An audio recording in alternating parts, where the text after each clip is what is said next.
Well, we have a group of old alums that have kind of come together, and we decided to have a decade reunion, which has never been done before here at Randolph-Macon.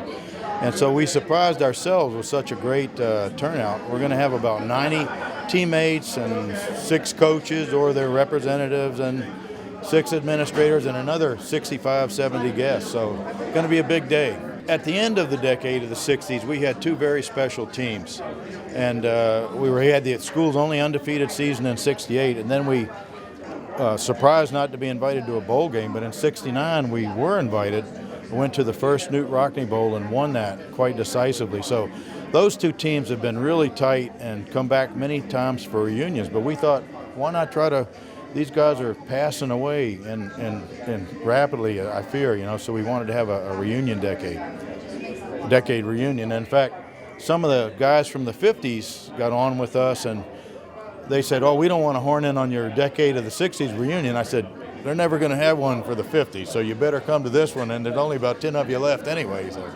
So it's a lot of fun. We've stuck together over the years, and this is even better.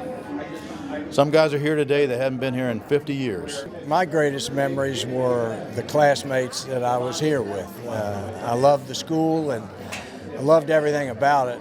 To be able to come to a school with this quality of education with small classes, was a real gift. It was really fortunate. And in my case, football helped that because I got a scholarship and I was here.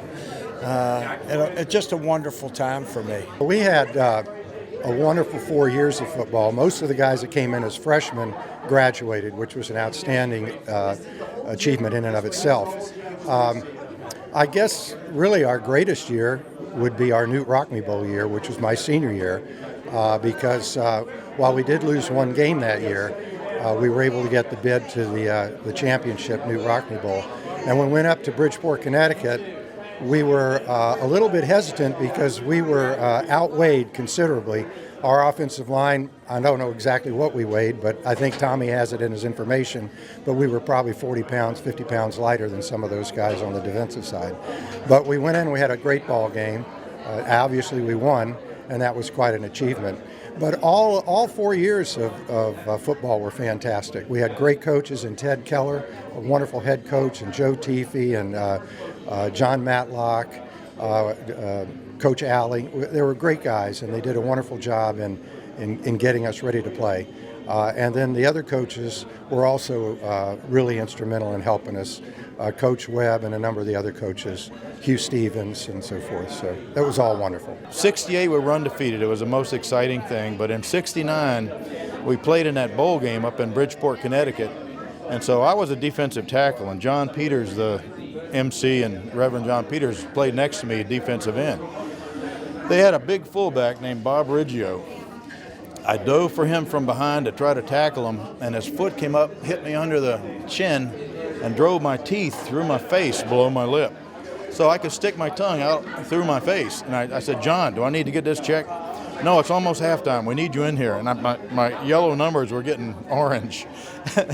I looked at the sidelines, and one of the coaches said, get over here. So I have, it's under my beard, but I have a real big facial scar there. That's my biggest memory. But it was quite a game. A lot of fun. It was an absolutely fantastic time. I was a very small player leaving high school. This was the only opportunity I had to play football. Randolph-Macon offered me an open door. I came down here, and we lost 1 game in 2 years. Had a great group of teammates. We won the Newt Rockne Bowl. So my experience playing football at Randolph-Macon is awesome. I think my favorite memory is really memories of football and the camaraderie. And I'm a Lambda Chi, and we had great fraternity, great experiences. And I did enjoy the academic work, but it was after football and after the fraternities. But and now I think it's just getting together with the guys and seeing the excitement of bringing people together, and that's what we've worked to do with this reunion.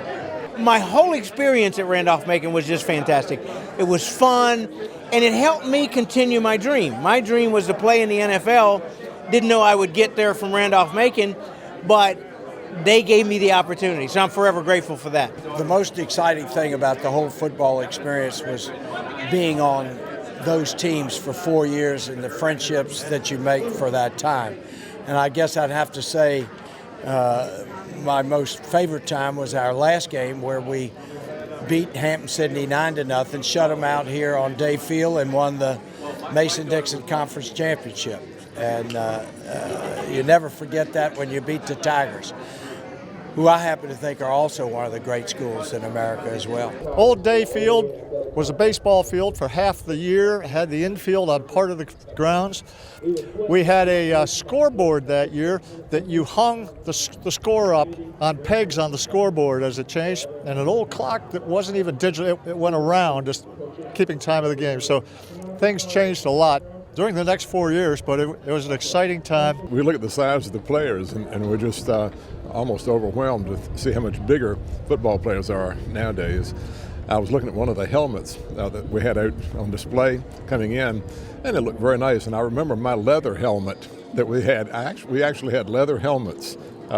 Most of the people had regular metal helmets, hard plastic, but mine was leather because I had to have an extra large. But we had a grand time. It was a lot of fun. We traveled. I remember when we went to Swanee for a football game down there, we rode the train. And the team stayed up playing cards most of the night, but I think we'd have had a good outcome anyway. I started every day of the week when I was on the team, but never on Saturday.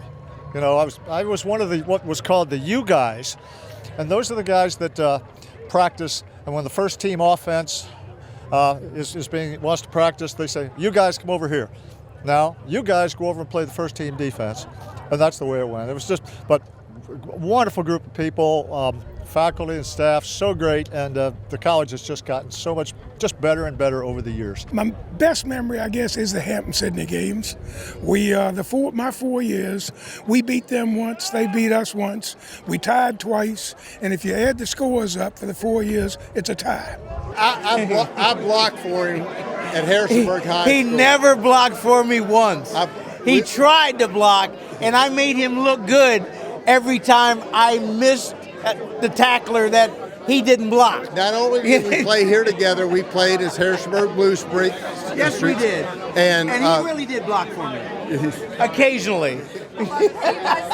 And when I come back with the 69 football team, they still treat me as a freshman, which is very sad, but it's very ego deflating, which is good for me. And Howard does it even more than anyone else. He is a much older freshman now, but it still works. And he's very familiar. He's good friends with my wife, who we've been married for 43 years. We all went to high school together. And so it's a good time. It's a good time. It is.